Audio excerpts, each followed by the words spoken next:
Well, it turns out the Philadelphia Eagles can throw the football after all. A 27-13 win over the Pittsburgh Steelers, the Locked On Eagles postgame show coming your way.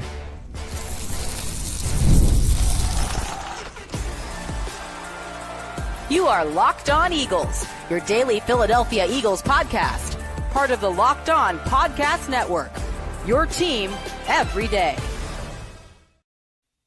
Thanks so much for making Locked On Eagles your first listen and watch each and every day. I'm Louis DiBiase, joined as always by Gino Camilleri. It's the post-game show, and we're brought to you by FanDuel. You can start the season with a big return on FanDuel. New customers can place a $5 bet. You'll get started with $150 in bonus bets if you win your first $5 bet. Just visit FanDuel.com to get started. 27-13, the final score. The Eagles have now won a franchise-setting record of 10 straight games. They are now 12-2, and, Gino, they are tied with the Detroit Lions with that record as they get closer to the 1 seed in the NFC, and they did it all through the passing game. Jalen Hurts, 25 of 32 today for 290 yards and 2 scores against an elite Pittsburgh Steelers defense. Both Devontae Smith and A.J. Brown had over 100 yards, 2 touchdowns combined, 19 catches combined as well.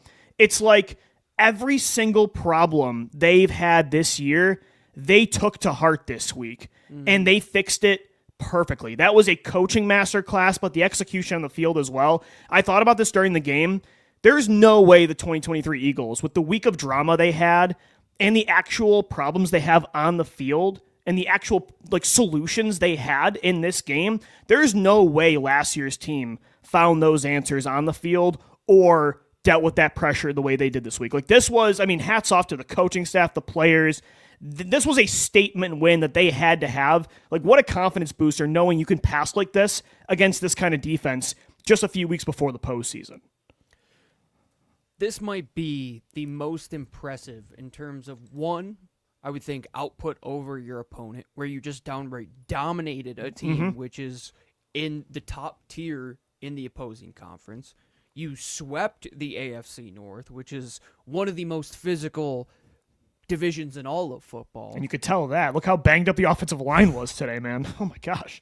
But Nick Sirianni, shout out to him. Yeah. Shout out for getting this team right. Shout out for putting them in the playoffs once again. Shout out for allowing them to now have a chance to control their own destiny and potentially, with one more Detroit loss, be able to host multiple home playoff games and have a bye week.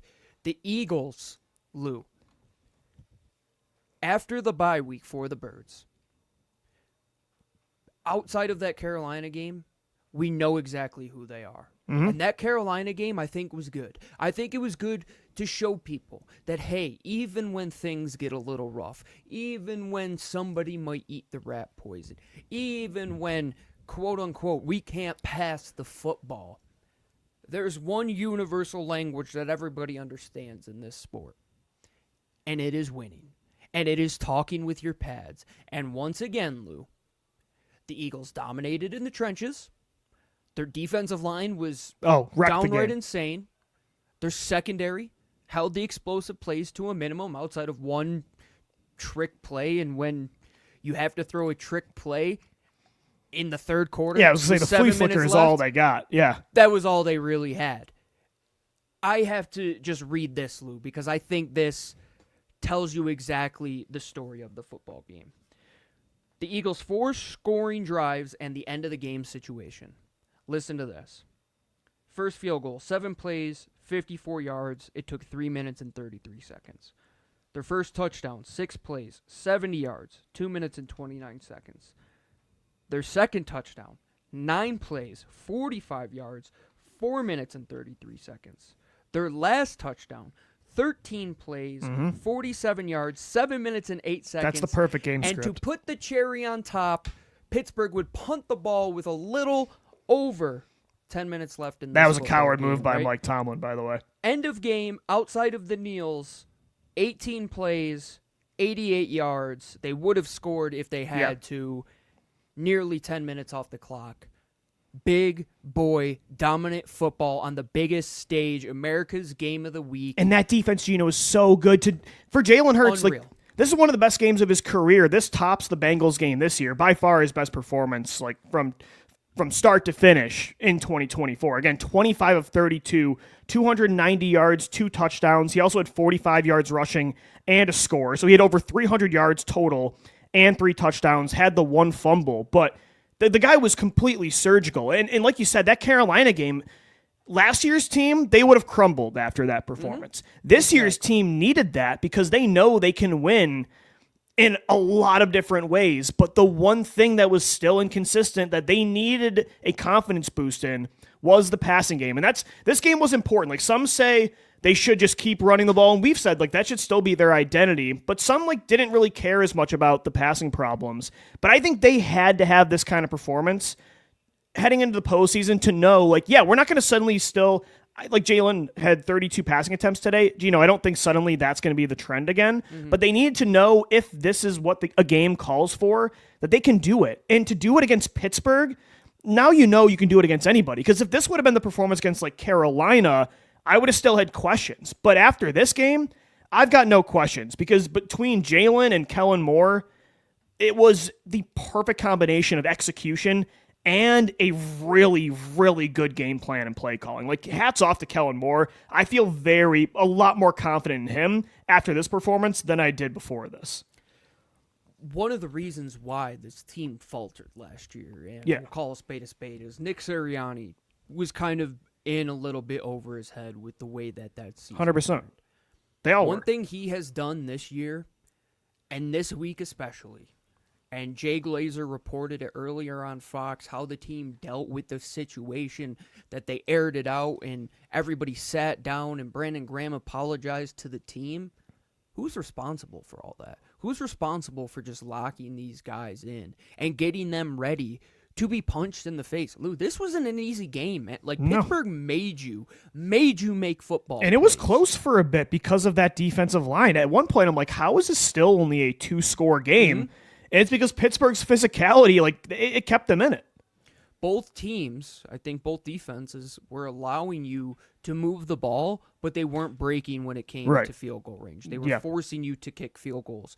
But then the Philadelphia Eagles said, hey, we're just going to do what we do. We know we can. And if you're going to give us this many man looks when you already are without Deshaun Elliott in the secondary, and now you're covering A.J. Brown one-on-one with a defensive back yet again, Lou, who was wearing the number 40 in this football game. And look what happens. A.J. Brown goes for over 100 yards. Devontae Smith goes for over 100 yards. 110 and 109 to be exact. 110 for A.J. Was this part of the game plan? Yeah. Absolutely, Lou. They knew that they were going to get this, and we said it. History will probably repeat itself. We saw what A.J. Brown did against this team a couple of years ago. But one thing that they were not expecting was Saquon Barkley to be in and out of the lineup, and Kenny Gainwell, hats off to him, man. Filled in beautifully. He was a perfect change. Yeah, he was good. But when it came down to Jalen Hurts has to throw the football to convert on money downs and punch it in the red zone, they did it. He's done exactly that on back-to-back weeks. And your point of Saquon being out is actually really good, because if they would have had this passing performance and Saquon was in the whole time, yeah, that's a big confidence booster. But this is the kind of game that I was talking about last week, why I was so unsatisfied, even though they had won 9 straight games, is what if Saquon does get hurt and you have to throw the football in the playoffs? Like, yeah, I'm not suddenly saying they should not run this offense through Saquon. They still, even after this performance, I still want them to run the ball more than any team in the league. Like, I'm not wavering off that identity. But what if you have Kenneth Gainwell as the running back and the run game's not as consistent? Can you still win at a high level against anyone? This win puts that to rest, because if you can do it against Pittsburgh's defense, I think you can do it against anybody. And that was a lot of pressure, a lot of drama this week, a lot of actual on-field issues they had to fix. And to have that performance, like, to talk about Hurts specifically, anytime he is put in a corner and he has an insane amount of pressure on him, just look at the game after New York. I was at least questioning, like, is he still that star from the last few years? Then he puts on that performance against the Bengals. A whole nother week of that kind of discussion. Now look what he does against Pittsburgh. Well, you got to give credit for Jalen Hurts. He might be one of the best quarterbacks in the league right now when it comes to handling pressure, both on and off the field. And there was pressure earlier in this game too, Lou. I mean, we forget because obviously we're feeling good about this victory. early in this game, Jalen Hurts, and I don't know what they're doing in their ball security drills because early on they weren't tucking the elbow. Well, it also sounds like he has a broken finger, so I don't know if that had to do with it, right? I mean, he had the ball in his left hand. We got to tuck our elbows, especially when we know TJ Watt is out there. I know. We got to hold that thing like it's a block of gold and we just found it on the side peanut of the punch was lethal. Jalen Hurts turns the ball over. What's one of his best traits that we always say on this show, Lou? That he doesn't allow it to snowball. Short memory, man. Yep. What did he do after that? They didn't score a touchdown before that fumble, Lou. They would go on to score multiple fumbles on back-to-back drives. Like, that's what they do now. It is, okay, we might allow you to hang in the game, but when push comes to shove and our backs are against the wall, like you said, pressure makes diamonds. What better performance than today, Lou? The passing game was beautiful. Kellen Moore, we had asked him all week long, hey, let's run a little bit of tempo. Let's get the ball out of our hands quickly. It was the second play of the game that we see A.J. Brown slant. Like, that's perfect. That's good stuff. That's going to allow Jalen Hurts to be confident and continue to excel over the course of a game. And what was the outing that you got? Once you got him in a rhythm early on, put together the best first quarter offensively, I would say, that we have seen in 2024. By far. You get a full 60-minute performance against a very good team where you're just better. You are just the better team with a better quarterback. You had a better passing game. And we haven't even started to talk about the defense. Oh, we'll get into it, man. The defensive performance was beautiful, but the offense, when Lane goes out of the lineup and Tyler Steen has to come in and Mekhi Becton goes, Landon Dickerson got banged up. They do not settle. They do not feel sorry for themselves. They just continue to keep the main thing. A great week, a great performance. Proud dad moment for everybody that is watching this team. You should feel good about the Philadelphia Eagles in 2024 after this week. It's insanely impressive the way they handled what a circus of a week it was. And it was Barnum and Bailey in Philadelphia. Yes. Like, and it wasn't just made up from the media. Like, it was real comments from the players. They had to, in front of the team, like, address this and have press conferences and discussing it. Like, it was a big distraction, and they actually did have real passing problems. And it's, like, this was the literal perfect scenario that played out, right? And we were wondering, okay, they're saying all the right things. Now let's see vibe check on Sunday. Can they fix those issues? If they don't, what's the body language? Well, the body language was immaculate today because they had fixed every problem they needed to in the passing game on the offensive side of the football. But the defense was just as impressive, holding Pittsburgh to just 13 points. We'll get into that side of the ball coming up next, right here on the Locked On Eagles postgame show. This episode of the Locked On Eagles podcast is sponsored by BetterHelp. How do you stay cozy during the winter months? For some, wrap it up in a blanket with a mug of hot chocolate or watching a movie with your family is the best way to spend the month of December. Therapy is a great way to bring yourself some comfort that never goes away, even when the seasons change. If you're thinking of starting therapy, give BetterHelp a try. It's entirely online, designed to be convenient, flexible, and suited to your schedule. Just fill out a brief questionnaire to get matched with a licensed therapist and switch therapists at any time for no additional charge if it's just not the right fit. So find comfort this December through BetterHelp. Visit BetterHelp.com/LockedOn today. You'll get 10% off your first month of online therapy. Once again, that's BetterHelp.com/LockedOn for 10% off. And as Lou said, it's December. It's that time of year. The CFP College Football Playoff is back. And with the newly expanded 12-team format, it's guaranteed to be bigger and better than ever, bringing you all the hard-hitting and high-flying excitement that you love. Sco Ducks, I'm rooting on Oregon, but I can't watch them this week because they got to get bye week. But if you want to watch them this week on TNT, they're going to have coverage of the College Football Playoff that begins December 21st, starting with the College Playoff Football Kickoff Show presented by AT&T at 11 a.m. Eastern, leading into the first matchup. The Southern Methodist University Mustangs out of the ACC battling the Big Ten's Penn State Nittany Lions at noon. I know a lot of you Penn State fans, we are listening right now. Big week for all of you. Then the Clemson Tigers look to upset the Texas Longhorns in a showdown at 4 p.m. Eastern. Don't miss a moment of the action. Watch the College Football Playoff presented by Allstate live on TNT, True TV, TBS, and Max. 27-13, the final score. The Philadelphia Eagles have won 10 straight games after a victory over the Pittsburgh Steelers. Their record is now 12-2 as they inch closer to the 1 seed in the NFC. And Gino, before we get into the defense, like to just wrap up the passing discussion, we talked about how perfectly this team handled the pressure and the drama of this week, but also like on the field, to go back to coaching. Last year, that coaching staff, every week they said we have to correct these problems. I genuinely don't think they knew how to do that. Whereas today, Kellen Moore, Nick Sirianni, the entire staff, Jeff Stoutland too, whatever, everybody, they showed such a clear understanding of what the actual problems were, and they attacked them head on. You know what I mean? Like last year, I don't think they genuinely knew why they were struggling. In this game, they clearly did. And I got to give us credit, man. Like, we suggested tempo. We suggested getting Jalen Hurts on the move, a pass-heavy initial game script, force feed A.J. Brown, Devontae Smith, get these guys in a rhythm, and then go back to the run game. That's pretty much the exact blueprint they had in the first quarter, and they didn't look back. So that made me so confident in the coaching staff, because sometimes you're like, do they know what the issue is, or do they just think we're just not playing well? That showed you contextually on the field. They kind of understood what was holding them back, and they fixed it today. So that just, man, what a confidence boost. That was again, surgical, I think is the right word to define that performance from Hurts and the passing game. Well, as we have done over 1,500 episodes, sometimes you throw stuff at a wall and hope it sticks, right? And I don't think we were doing that this past week with what the Philadelphia Eagles' issues were. Yeah. And that's kind of what they were doing in 2023. They were throwing stuff at the wall. Yeah.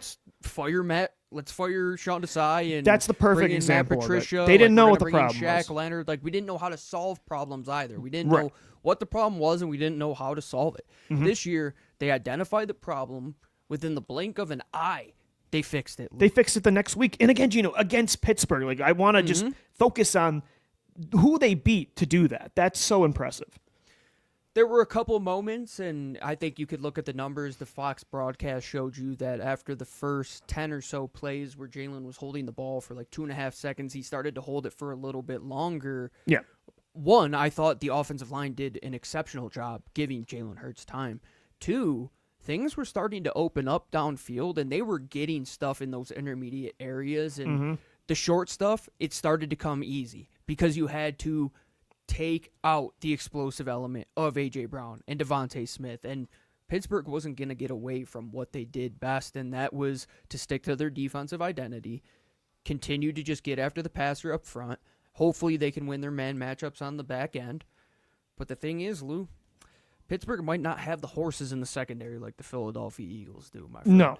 And I think the Eagles' defense, the main story for that side of the ball was how the defensive line dictated terms yet again. I mean, from the jump, Jalen Carter, Josh Sweat, this was Nolan Smith's best game of his career. He had a sack, but, against the run, covering space, he had a pass deflection. Today, he was everywhere. Milton Williams and Moro Ojoma, I thought, got pressure consistently one-on-one with Isaac Seumalo, former Philadelphia Eagle. The defensive line wrecked this game, and me and you both said, hey, without George Pickens, if they can take Najee Harris out of this football game, they're going to win. And they did just that. I mean, Najee Harris had that bad fumble, but even before that, 6 carries, for 14 yards, a 2.3-yard average. They obliterated the Steelers' run attack.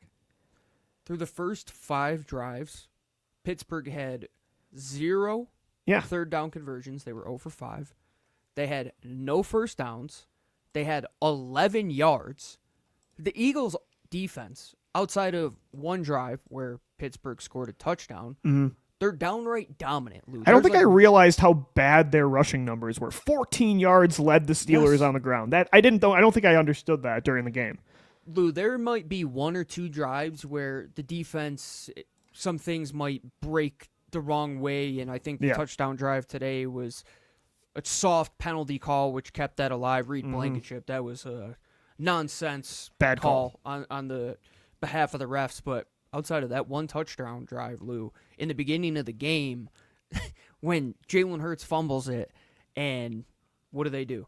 They only allow Pittsburgh to score a field goal. Then, no, that was after the Cooper DeJean fumble, excuse me. But then you look at when they're in these precarious situations, they don't allow you to just do what you want to do. They were dictating the terms all day long. What Pittsburgh wanted to do was to get ahead of the chains, run that play action stuff, which outside of a couple times they just couldn't do because they were behind the 8 ball. Like you said, 14 rushing yards from Najee Harris, and Jalen Warren wasn't even to be seen out there. The Eagles take away every option that you want to go with, and best of luck finding something else that you can beat them with. And they matched the physicality of the Steelers' defense, Gino. Like, the Eagles' defense was as physical. And I loved... jump, dude. Yeah. From the jump. And even, like, you know, watching Darnell Washington block Darius Slay into the fans, basically, and Quinyon Mitchell going after a 6'7" tight end and starting a fight, basically, in the first quarter. Like, the attitude, the tenacity, the aggression of this defense. Again, this was a dogfight. Like, Pittsburgh is one of, if not the most physical teams in the NFL, and for the Eagles to match that energy yet again, that's another reason, you know, when it comes time for the playoffs, like, they're ready for that kind of atmosphere. I think you look at the Ravens game and this game against Pittsburgh, and you're like, okay, like, they have the attitude that last year's team just did not have. And that's why hosting games at home is so important, because the fans are a huge part of that, man. That you could feel that through the TV today for the first time in a long time, I feel, where things are just going your way. You know that Pittsburgh is on the back foot and they're going to be forcing the issue, and the defense can just fly around. The linebackers, dude, yes, the defensive line was so good, but when you can't even make a guy miss and get any yards after contact because Nakobe Dean is flying around and Zach Bond is exceptional, and then if those two guys don't make the tackle, well, on the back end you have Reed Blankenship and Chauncey Gardner-Johnson who are playing out of their minds, and Quinyon Mitchell and Darius Slay once again are just a dominant duo. Q is barely heard from all day long, but the trench play, that's where it starts, Lou. From the get-go, Josh Sweat, Nolan Smith look good. Jordan Davis just cannot be moved off his spot. Jalen Carter, not the biggest day in terms of the box score, but they were getting to the ball. And when I say they, look at how many helmets in Eagles midnight green were around the football when the ball carrier was taken down. Yeah. They were rallying to the ball. They had that energy from the get-go. The defense is going to win them the Super Bowl as exceptional as which is unbelievable. As exceptional as the offense today. The defense is what is the unit that is going to push them over the hump when it comes January and February. And Gino, they finally beat Russell Wilson, only 14 of 22 today. First time ever, yeah. Finally, monkey off our back. so he exercised that demon. 14 of 22, only 128 yards and a touchdown for Russell Wilson today. 13 yards on the ground, 4 carries. Finally beat Russ. Yeah, I mean, this was a great... It's hard to find like a knock on, outside of the couple turnovers early in the game, which gave Pittsburgh a chance to stay in it. I mean, this was just a masterclass performance from the players and from the coaching staff. And to wrap up the show, we'll get into it coming up next. The Eagles are close to getting that 1 seed in the NFC. Got a couple games left still. It's going to be a race to the finish with Detroit, but we'll get into that as we wrap up the Locked On Eagles postgame show coming up next. Locked On Eagles is sponsored by America's #1 sportsbook, FanDuel. Get ready to tackle the NFL action with FanDuel, because right now new customers can bet $5 and get $150 in bonus bets if you win. The FanDuel Sportsbook app, they give you everything you need to place live bets on the NFL all in one place. So when you get a hunch in the middle of the game, you can check out the latest stats, view live play-by-play, and so much more on the same page where you place your bets. Just visit FanDuel.com to join today. Again, you'll get started with $150 in bonus bets if you win your first $5 bet. And if you bet with Gino and I at LOE3, you would have won 5 of the 6 bets that we made. So you can do that through FanDuel, and you'll get $150 back in bonus bets with just a $5 bet. Never waste a hunch and make every moment more with FanDuel, an official sportsbook partner of the NFL. All right, 27-13, the final score. This is the Locked On Eagles postgame show. The Eagles have won 10 straight games, which is a franchise record. I know they won 9 straight in 2017, 2022, but it is crazy, Gino. This is the longest win streak in Eagles history, and they look like that kind of team. 2017, 2022. I think the 2024 Eagles, especially after this passing performance, they look right on par with those Super Bowl teams that the Eagles have had in the past. They definitely fit the bill.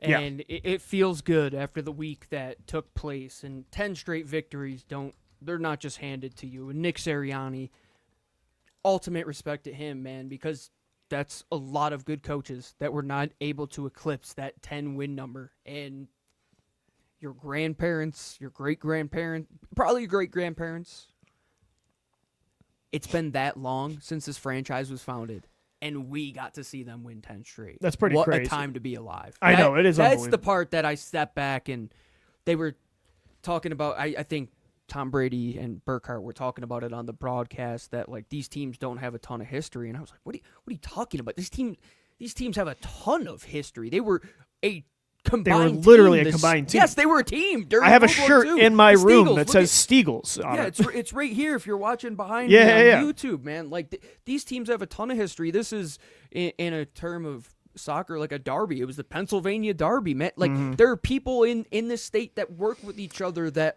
see each other wearing Pittsburgh yellow and Eagle green. That this game had so much history to it, and to say that we got to witness this. That gives you goosebumps. That's a crazy. Really cool feeling. And like you said, this team is on par with the 2017 Eagles, the 2022 Eagles, but it almost probably because of the rocky first 4 games and just how aggressive everyone, including we were after that Tampa game, and it was justified at the time. Like after last year, we had every right to feel the way we did, but it kind of feels a little different. And I think that can really help, though, this football team when it comes time for the postseason. So it is kind of crazy that if you would have said after that bye week, this team's about to go on a run that they've never been on in franchise history, again, it's an unbelievable testament to this team, understanding the self-awareness of what their issues are, the togetherness, the ability to battle through any kind of adversity, and to beat good teams, man. They're not just running through bad football teams on a last place schedule. They beat the Command in the last 2 months. They beat the Commanders, the Rams, the Baltimore Ravens, the Pittsburgh Steelers. They beat the Packers this year. They beat Joe Burrow. I mean, they have beaten a lot of good teams. So after this game, seeing them pass like that, I'm fully sold. I made the statement a couple weeks ago, they're the best team in football. And with Detroit losing today, I think you could make that case for sure. The best team in the NFC, I'll tell you that much. I think so. Because right here, Lou, I'll give you 2 arguments if you're somehow found your way here and you're a Detroit Lions fan. Our quarterback has never turned the ball over 5 times in a single game this season. And also, the Eagles' defense has not allowed anywhere close to 45 points, regardless of the offense, to be dropped on their head at home. Yeah, Detroit gave up 40. So the final score, we do know now the Lions did lose 48-42 was the final. 48, even worse. They almost had a 50-burger drop. Yep, so the Bills won. Lou, pause. Do you think that the Eagles in the year 2024, with the way they are playing now, and this team is so much different from the team, yes, they beat good teams last year, but that point differential, remember that? How they were just barely escaping past these teams, and we knew that there were question marks. Do you think the Eagles' defense could allow 45 points at home in the month of December, January, or February? They're the best defense in football right now, so no chance. And the Lions, they gave up 48 today. And they can score. Jared Goff, crazy numbers, actually. 494 passing yards and 5 touchdowns. No picks, but 48 points, the Eagles aren't giving that up this year. So now they're both 12-2, and suddenly we got a ball game for home field advantage. And Gino, as you mentioned, the atmosphere today against Pittsburgh, that is so, if they get the 1 seed, I'm convinced they're going to the Super Bowl. That would be, I still think, as I said before, I think this team, because of how good they are on the road, they could go in Detroit and still win that as the 2 seed. But if they're the 1 seed, good luck Jared Goff coming here late January. I think Goff is way better than I've given him credit for, but I'll take the Eagles 10 times out of 10 in that. If they can get this 1 seed, they're going to New Orleans. I'm convinced. In the cold, I don't see them finding a way. And with this crowd, Nick Foles was on the Yak this week talking about the NFC Championship game over at Barstool. I'm so glad you listened. It was so perfect. The most perfect hour, I think, of radio that I've ever heard. And he said Vikings fans or players were telling them the crowd was one of the main reasons they lost that game. So if Detroit has to come to Philly in that kind of environment again, and with the way this defense plays, the aggression, this win, what a huge day for the Eagles in that way, with that loss for the Lions and this win. I mean, what a turnaround from almost losing to the Panthers last week, feeling like the 1 seed's gone, to where they are now at 12-2. Things can change at the drop of a hat in the NFL. It's a week-to-week league, but it really I is. do want to say this. In the last 10 weeks since the Eagles have gone on this win streak, I think we have to look at it not in terms of schedule years. I think we have to look at it in terms of what was the story, what was the season. I think the last season that we just saw, that ended at the bye week. The one before that, great point. It ended at the San Francisco game. That dominant stretch, that was a season in and of itself, right? The story was the Eagles were scraping by. They were finding ways to win in that 10-1 stretch. What was that next stretch, that next season, Lou? It was just this fall, like, everything's dying, like nothing's going right. They lose to San Francisco. They get blown out by Dallas. They don't win the division. And that probably ended at the bye week here when things weren't perfect for those first 4 weeks. But after that, Nick Sirianni, they watered those flowers, Lou. This feels like a new breath for this Eagles team, like a spring season. This is the new story, the third story over the last 2 seasons here. And this one is, they are a dominant team who, even if they have a one-off and adversity does hit, they keep the main thing. They bunker down and say, we have the talent, we know the mission, and if you think you're tougher than us, as Nick Sirianni says, you could be tough, but it's not about being tough. It's about who's tougher longer. The Eagles were tough as hell, Lou, for 60 minutes. Yeah. Banged up today against that Pittsburgh team. And they whooped them Pittsburgh Steelers, man. Go back to eating your crap sheets across the Keystone State, man. Wah-wah, always. Pittsburgh has yet to beat the Eagles in the last 50 years now, I think, right? 1965 was the last time they beat them? Yeah, in Philadelphia. So that streak continues. 27-13 the final score. The Eagles now 12-2, tied with Detroit at the top of the NFC. You got 4 more shows for you this week right here on the Locked On Eagles podcast. We'll continue to recap the game tomorrow. Stock up, stock down. Thanks as always for making us your first listen and watch each and every day. Until tomorrow, I'm Lou DiBiase signing off for Gino Camilleri as well. Thanks as always for downloading, watching, and listening, and let's go Birds. Fly, Eagles, fly.